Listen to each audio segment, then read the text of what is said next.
And we're back one more time with episode 263 of The Horror Guys! Yay! I'm Brian. And I'm Kevin. And we're going to talk about horror movies. 4 horror movies and a short. Ooh. And we will briefly mention a couple bonus films, too. We will. Yeah. Well, what do we got? Oh, we got a brand new one for us anyway. It was released internationally before, but we're just getting it now. The Human Trap, which was pretty darn cool. And Jason X, the 10th movie. It's not a Mac product. I think it's Jason 10. Okay. Lust of the Vampire, an older film, which was kind of cool. And Ghoulies, an 80s classic. Okay, I'm going to call it a classic. I think it's a classic at this point. Yeah. And a couple of bonus films that we're going to briefly mention. Saw 5, we're working our way through the series. And Robocop, which is heavily sci-fi, but, you know, a lot of comedy and definitely a horror element to it. Sorta. Well, we watched it. We'll squeeze it in. We'll squeeze it in. It's a bonus film. Yeah. Well, I mean, you know, you get killed and, you know, they put your brain in a robot body. And that's right. He's a zombie. Yeah, you can barely remember who you are or that you're even human. So, yeah, I think that had a horror element to it. I was thinking more of the toxic waste dump, but okay. Well, that too, yeah. Like Toxie the Avenger, only he doesn't get superpowers from it. No, he just sort of melts. Yeah. All right, well, be sure to go over to horrorbulletin.com, sign up for our weekly email letter. Check out horrorguys.com if you want to read the reviews from one day to the next, or go to Horror Guys Shop and pick up one of our many excellent books on horror films. Many excellent books on horror films. You should collect them all. Yeah. If you're not big on getting that email in your email box every week from Horror Bulletin, you can always pick up the paperbacks or the ebook version. Ooh, pick up both. Yeah, go to horrorguysshop.com and look around. You'll find all the stuff you need there. Mm-hmm. Meanwhile, over on the podcast, we have The Human Trap from 2023. A South Korean movie. Is it? Yes. I swear that one guy in the beginning was speaking Japanese. There could be some of that in there. Yeah, all these names look very Korean. But it is a South Korean movie, and it's subtitled. Okay. But totally worth the read. The read, yes. Yeah. Written and directed by Lee Moon-young. Stars Ken Byul, Kim Dong-ho, and Park Yan-woo. No doubt about Korean there. Mm-hmm. 1 hour, 24 minutes. And there is a trailer in the show notes. This one just released a couple days ago, so most likely you haven't seen it, so we're not going to spoil it to death. Spoiler-free, what happens? This delighted the horror guys. We were expecting something from the trailer and got something different. And yeah, it looks like one thing in the trailer, and we're like, oh, it's going to be that. I like when I am pleasantly surprised by a movie, and this one pleasantly surprised me because it was so good and so unexpected. There's a lot going on, a lot more than you think from the trailer. The trailer makes it look like, you know, there's a guy just hunting people out in the woods. Yeah, like the most dangerous game kind of thing. It's more complicated It's a lot more complicated than that. Yeah, we give it a couple strong thumbs up. Yes. And Brian's going to give you a little teaser. Not all of it. We're not going to spoil it. Yeah. Well, a young couple sits in a coffee shop, and he's shocked at how eager she is to just get to the sex part. And that was the very first scene, and we both thought that was kind of funny. It was.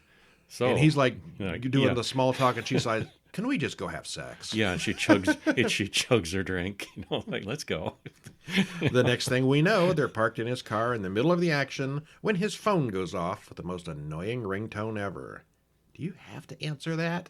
He does. Well, his friend wants to go camping. He says no because he's in the middle of something.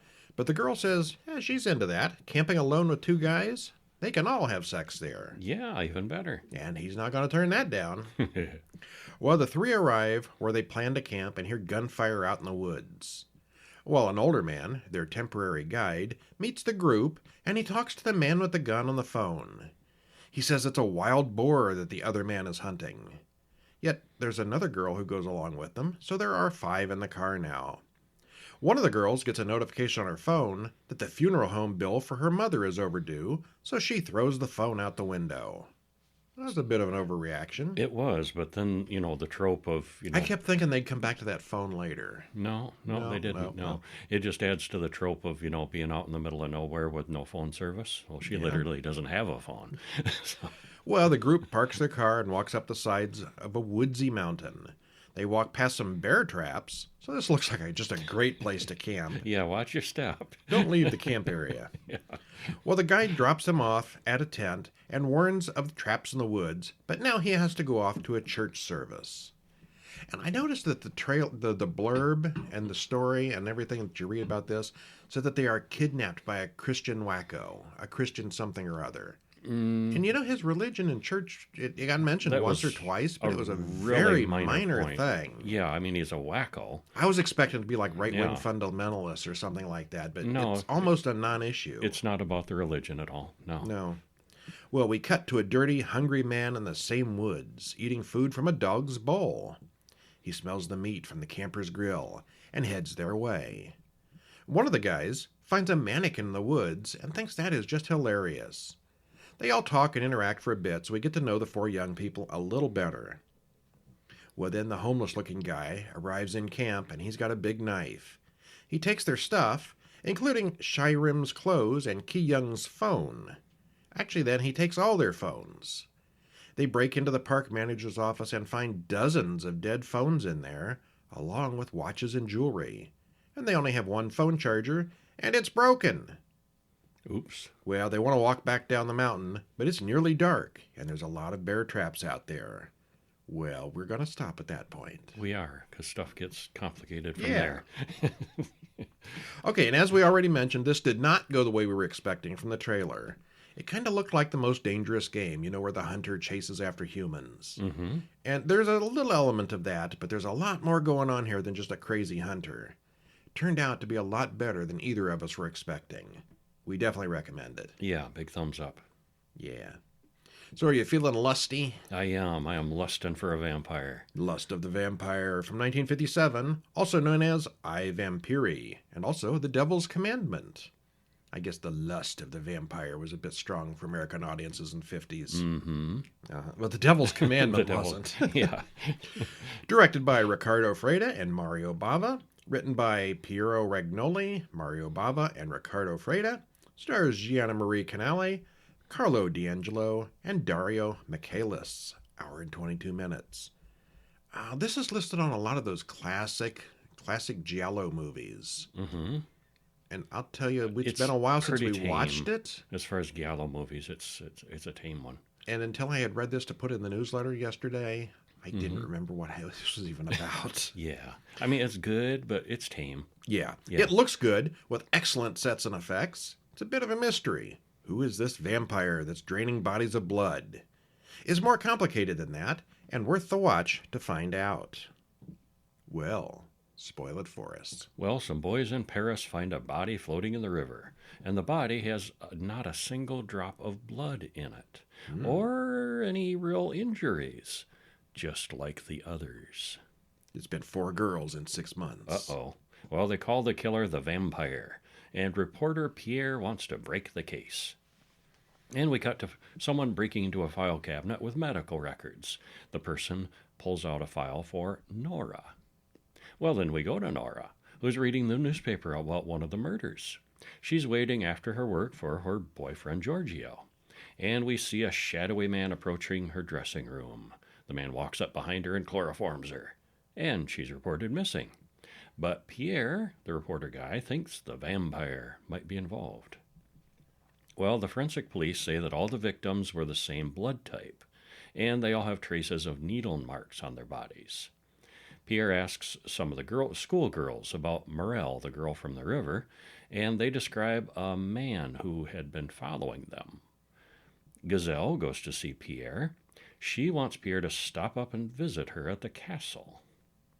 A man orders a drug addict to do something to Lisette, and he gives the addict an injection. So there's a lot of weird things happening. Things are happening, yes. Yeah, it's kind of disjointed. And I was impressed with how they showed all these weird, almost choppy things and brings it together very nicely. Do I have to spoil it all? Because this It is a mystery, isn't this it? is really spoilery, and it's going to completely give away the mystery. I could read a little more. A little more, yeah. Yeah. Well, Pierre follows a man home, but when he brings the police inspector later, the man inside is different. It's a whole different apartment. And the policeman thinks Pierre has lost his mind. So what's going on there? Well, Joseph, the strange man, goes to see Professor Julien Dugrand for more drugs. The professor's assistant strangles the man. A woman talks from the shadows and says his death could mean the ruin for all of them. Margarita, the old woman, demands that the professor fake his own death. Well, this is getting complicated. It Maybe we is. should stop. Yeah, it gets complicated. So there's a rich old lady in the castle, and people getting killed, and people have to fake their own deaths. And a vampire. Or is there? I mean, these girls are getting drained of blood, but why? And who's doing it? Well, again, we're not going to spoil it here, but if you want to read the whole review, it's over at horrorguys.com or horrorbulletin.com. Either place has it. Yeah, I mean, it's tame. It's certainly got the horror element. Or better yet, just watch it. Yeah, you should watch it because it was surprisingly cool. The scenery, sets, and cinematography here are all excellent. A lot of time went into creating some of those sets. It's pretty slow-paced, and, well, there's a spoiler. Yeah, don't say that. This was the first Italian-made horror film of the sound era in 1957. Yeah, I like how you skipped all those spoilers. There were some spoilers there, yes. Yeah. So beware if you read it before you see it, you're going to get spoiled. But yeah, we'd recommend seeing this one because it was a cool figuring out what's going on and who's doing what. And yeah, liked it a lot. Was this color? No, I think that one was black and white. Yeah, it's been a while. Yeah. Short film, 100,000 Acres of Pine from 2020. A cartoon. Animation. Okay. Directed by Jennifer Alice Wright. Art director Helena Luca B. Shulin. Stars Sarah Arias, Jessica Cleland, Lawrence Marvey, and Kirk Johnson. 6 minutes, 45 seconds. And you can watch it at the YouTube link we've got in the show notes. Absolutely free on YouTube. What happens? Well, someone gets into a truck and puts a cassette tape into the player. Or a stranger narrates what happened to him as we progress through the story. Ranger Megan talks about her recently deceased brother who died mysteriously in the forest. Well, she goes out to investigate what happened to him. And she finds out. The missing brother is the guy on the tape, by the way. Yeah. It's stop motion animation, and it does look really good. I don't mean to dismiss it, just saying it's a cartoon, because it was really good. The narration from the Dead Brothers cassette and the location itself, it's got kind of a Twin Peaks vibe to it. It very much does. Yeah. It was really effective, and we thought it was pretty great. Yeah. Yeah.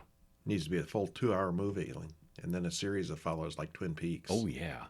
Who killed Ranger, what is his name? Yes. Mm-hmm. Fire Walk with Me and 10,000 Acres of Pine. Yeah. Which takes us to our next film, Ghoulies from 1985. Directed by Luca Bertovici. Written by Luca Bertovici and Jeffrey Levy. Stars Peter Liapis, Lisa Pelican, Michael DeBars, and Jack Nance. Hour and 21 minutes. Spoiler-free, it's a story of magic and possession that moves steadily and stays interesting throughout. The effects are dated, but they get the job done.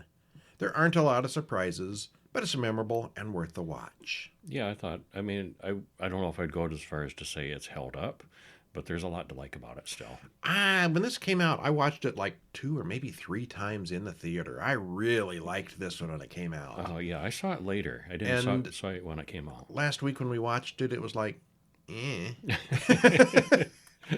I think it did not hold up as well as I thought it would. My favorite part of it is the 2 little magical people. Okay. Grumble and Growler. Grumble and Growler. I can't remember their name. I'm blanking out on their names. Yeah, because they're weird and Grizzle and Greedy Gut. Yeah. They play well off each other, and yeah, they were my favorite part of it. Shall I tell them a little bit about it? Tell us about it. Yeah. Well, we see a number of little creatures, the Ghoulies. This is almost 40 years old, by the way. So yeah. So I don't have to worry about spoiling it. They're hanging in cages and hanging around the altar as a bunch of cultists prepare to do a ritual. The leader of the cult, Malcolm, chants and his eyes glow. He pulls out a dagger to sacrifice a baby. But before he can do it, one of the cultists runs up and grabs the baby. Well, he uses his magic to retake the baby, his own son, but yet another cultist, Wolfgang, also turns against him and takes the baby. As Wolfgang and the baby leave the house and cross the field, Malcolm tears out the woman cultist's heart. It's all fun and games till it's time to sacrifice a baby. Yeah, and credits roll. Well, years pass. All grown up now, the baby Jonathan has inherited his father's estate. He and Rebecca walk to the estate and find a creepy-looking old grave. Wolfgang meets Rebecca, and it's clear he doesn't say much anymore. While cleaning the basement, Jonathan finds a pentagram and candles on the floor, a box that also contains his father's robes, books, and other magical doodads. Rebecca wants to have a housewarming party, and so they invite their weird 80s montage of friends. There's Mike, Eddie, Dick, Robin, and Mark, the Toad Boy, who are all there. Diana talks about how she went on a date once with the Toad Boy. Well, Mike break dances until all the pills, joints, and drugs fall out of his pockets. It's the 80s. It is, yeah. They discuss what to do after the party, and Jonathan suggests, hey, let's do a ritual. As one does. Mm-hmm. Well, they all go down to the basement, and Jonathan draws a circle pentagram from the book he found. Seems harmless enough so far.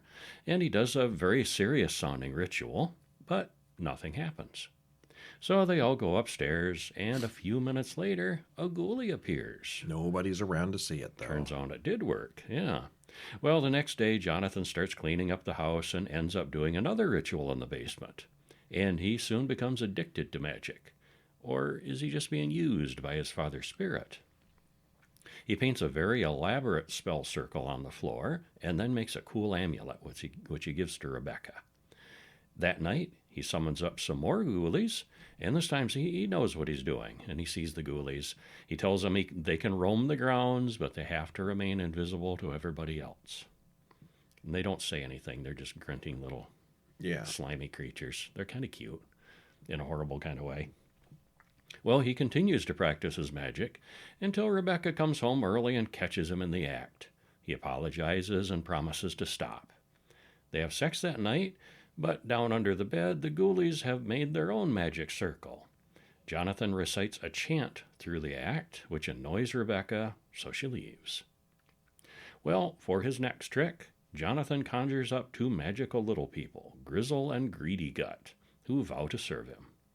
And they say he can do whatever he wants if he does his master ritual, which requires 7 other people.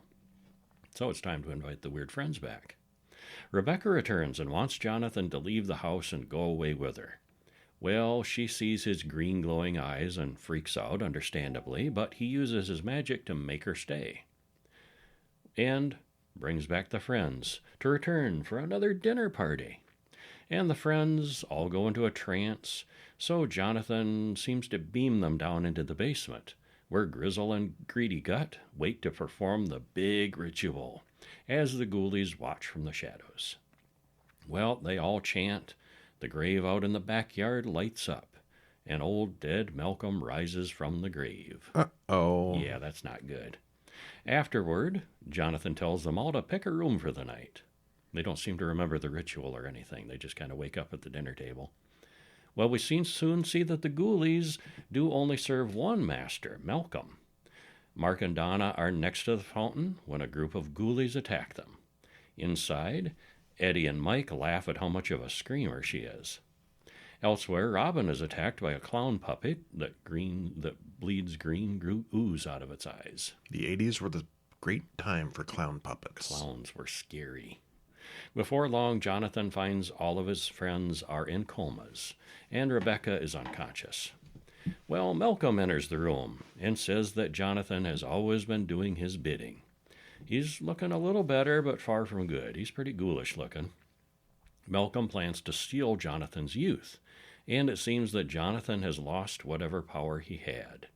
Rebecca sits up, and the little people warn Jonathan that it's a trap. Don't fall for it. Whose side are they on? Yeah, well, they're kind of on the fence, yeah. Well, suddenly Wolfgang comes in, also wearing wizard robes, and stabs Malcolm in the back. They have a magic fight with various colored lightning bolts before they both vanish. Jonathan and Rebecca run outside in the commotion, taking all their formerly dead friends with them. They drive off, and as Grizzle and Greedy Gut wave to them. And Rebecca asks, is it really over? Is it? No, we see a bunch of ghoulies in the back seat. Yeah, they didn't go away. Well, surprisingly, I really liked this one when it came out and remember seeing it multiple times in the theaters. I may have been a little too young at the time to see how bad it was then, but I can see some flaws now. The Ghoulies themselves are just simple puppets, but they're good looking and have a lot of fun. The acting is fine, the pacing is good, the characters are distinct and memorable for the 80s, but the overall plot is pretty unsurprising. Yeah, you do kind of see where it's going. Yeah, it looks good, but there's just not really a lot to it. But if you 80s horror, it's kind of iconic. Yeah, And a kind of iconic example of. If you're into the 80s, you have to see Ghoulies. Yeah. You don't have to like it, but you have to see it. Yeah. Not to be confused with the Goonies, which is even worse. Oh, the Goonies isn't really horror, so. Well, not really. Well, I went to the Goonies thinking it was kind of horror looking from the trailers. Yeah, it's not. Get so that much. big ugly guy and evil scary pirates, and yeah, it's not horror, but it Okay. it advertised It wanted itself to as be. that. Yeah. One that you're not going to argue about being horror too much is 2001's Jason X, or Jason 10. And yes, it really is the 10th movie. Mm-hmm. Directed by James Isaac, written by Todd Farmer and Victor Miller, stars Kane Hodder, Lexa Doig, Jeff Geddes, and David Cronenberg. Hour and 32 minutes, trailer in the show notes. Spoiler free. Well, who knew that all Friday the 13th needed was a heavy dash of science fiction? This time, Jason is further away from Crystal Lake than he's ever been. Oh, yeah. Oh, yeah, both in time and space. And this also takes it away from the classic slasher trope, but it's still pretty entertaining in its own way. Yeah, this one gets a lot of flack for being, in space. Which deserves a little bit of flack, but A little bit, yeah. But it's definitely a jump the shark trope. But it's still entertaining. Yeah, I liked it. It was good. Yeah, it's kind of different than the others, but yeah, I thought it was fun. I'm pretty sure this is the last of the Friday the 13th movies before they did the reboots. And then things got complicated with the royalties, because somebody has royalties to Jason, and somebody else has royalties to Friday the 13th. They split somehow. Yeah, the last several of these the Jason movies were not called Friday the 13th. They just Jason whatever. Jason Takes Manhattan or whatever. Yeah. Well, we open in hell, because Jason Goes to Hell was the previous movie. Mm-hmm. As the camera zooms out, we see a doctor working in a lab as credits roll. We then cut to the Crystal Lake Research Facility, with the subject being Jason Voorhees, awaiting cryogenic suspension. Because that little town of Crystal Lake where they had the campground has a cryogenic research facility. They put a lot of money into it. The government became interested. Jason is awake, but chained and hooked up to a bunch of medical-looking tubes.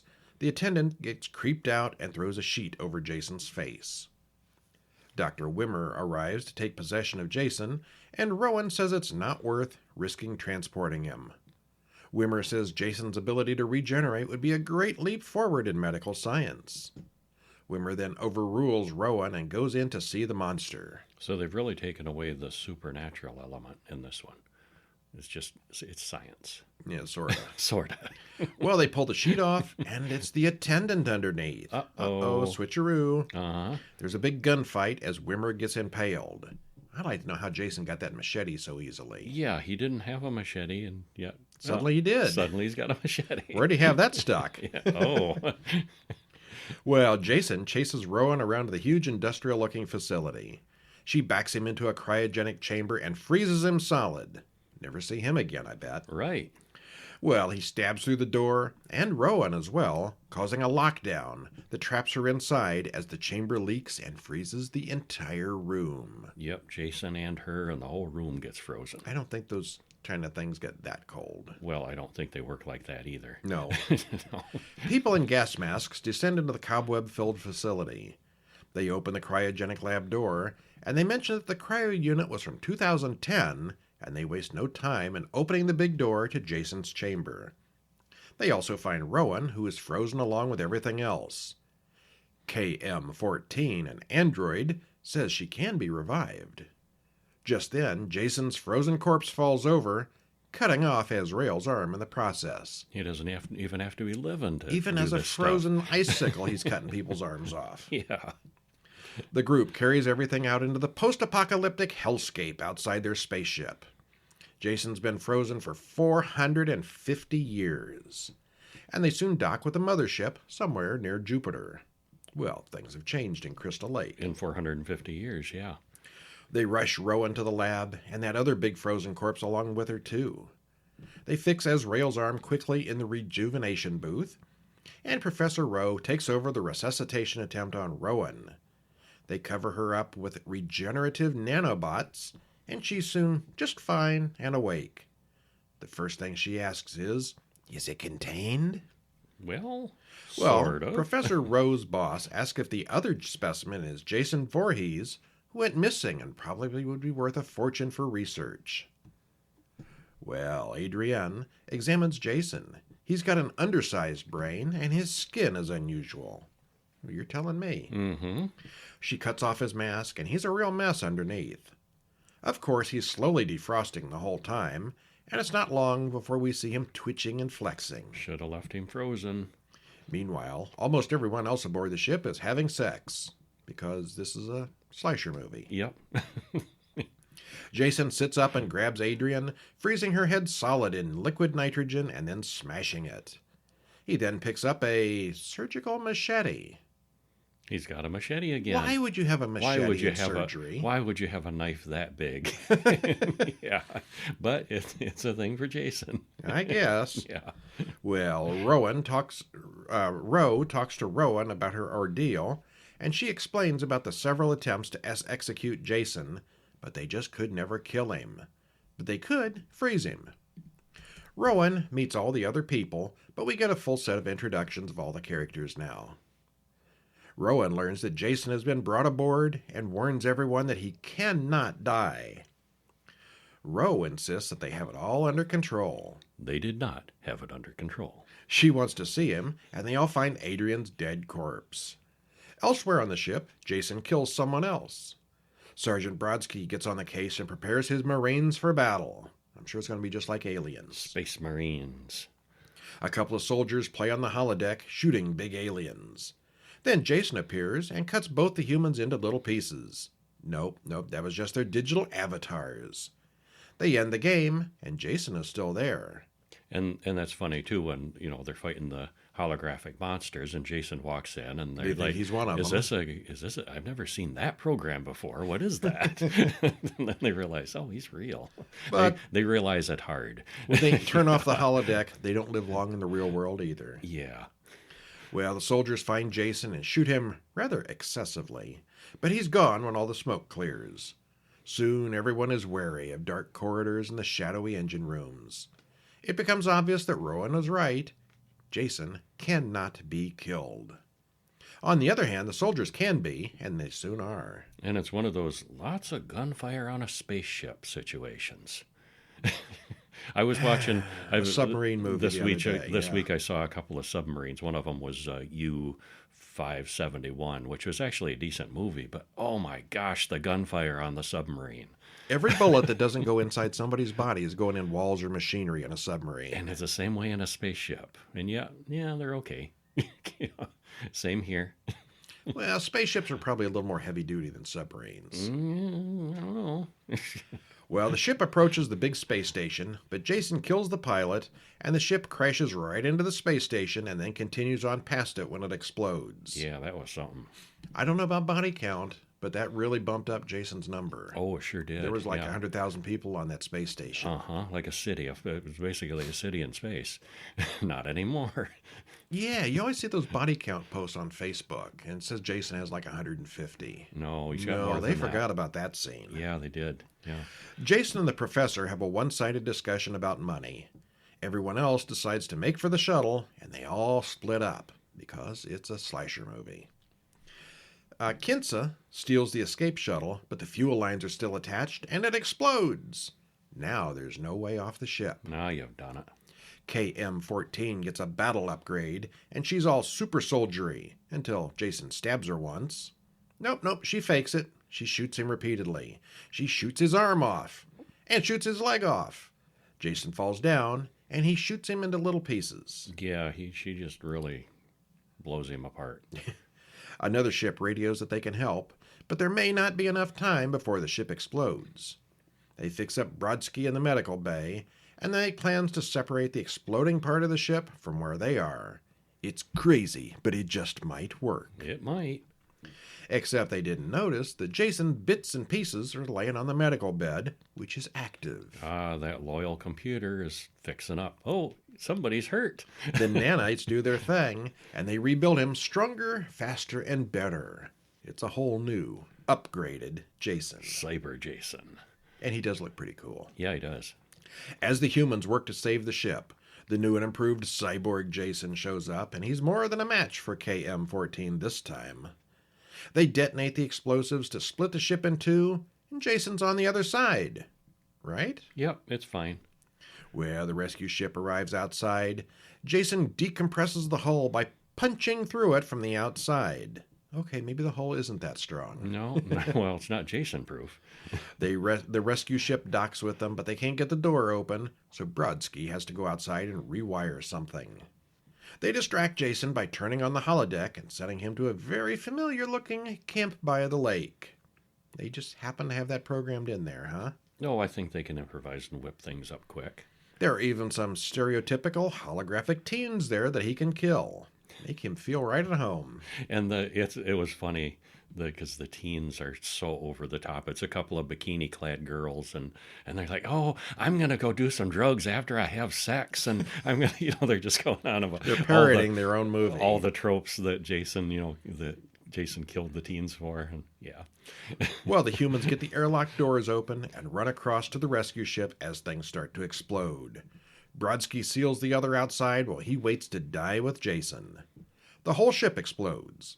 Only Rowan, Sunaran, and KM's severed head have survived. Jason and Brodsky fall from orbit, presumably burning up on re-entry. Down on the surface, a couple of sexy teen campers see the meteor and note that it landed in the nearby lake. Uh-oh.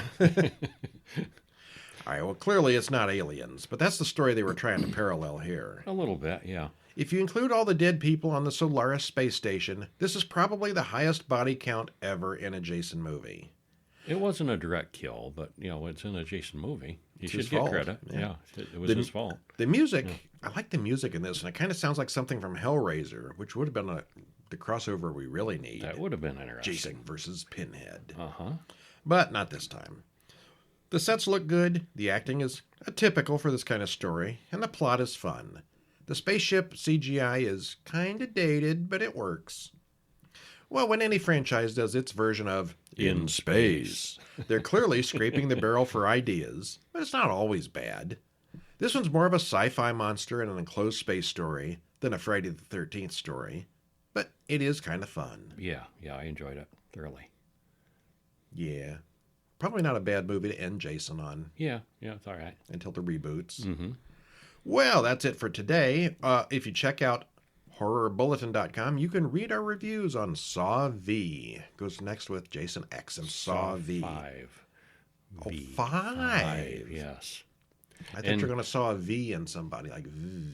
And you know what? John Jigsaw definitively died, and yet here we are He's making back. more. Here we are making more, and his work continues. And it's interesting how they did that. Thought it was very creative. Yeah, they do figure out new ways to bring him back after dying in the, third or fourth movie at some point, yeah. Uh-huh. He's Yeah. dead, but Yeah, not really. There's no doubt that, yeah. And also, we also watched Robocop from 1987, a classic bit of science fiction with lots of dark comedy and social commentary mixed in, and it's ultra-violent in an 80s kind of way. There is definitely a horror element there, bringing back the dead and some other things. Yeah, it's in there. Little kernels of it, a little sprinkling of horror. Yeah. Does it hold up? I thought so. I thought so, yeah it's still good. I consider it a classic. There's a few things in it that are a little clunky. The big Ed 209 robot is very clearly stop motion. Mm-hmm. Yeah. But yeah, overall, it's still good. It's still a worth hoot. watching, yeah. It's a hoot. Yeah. He's a hoot, Yes, yes. it is. All right, but that's it for this week. Stop in next week where we will have 4 more movies and a short for you. All right. We got some good ones. One new film we got called The Dorothy Project. Mm-hmm. We watched that just yesterday, and we liked it. It's just officially coming out this coming week. It's like the lowest budget movie I've ever seen that I liked. It, Possibly. They do such a nice job with it. It's clearly, low budget. 2 guys in an abandoned factory. Well, and we look for that sort of thing too. An average viewer might not even notice. The tricks they use to cover up their lack of. Yeah, I thought it was really well done. It was, yeah.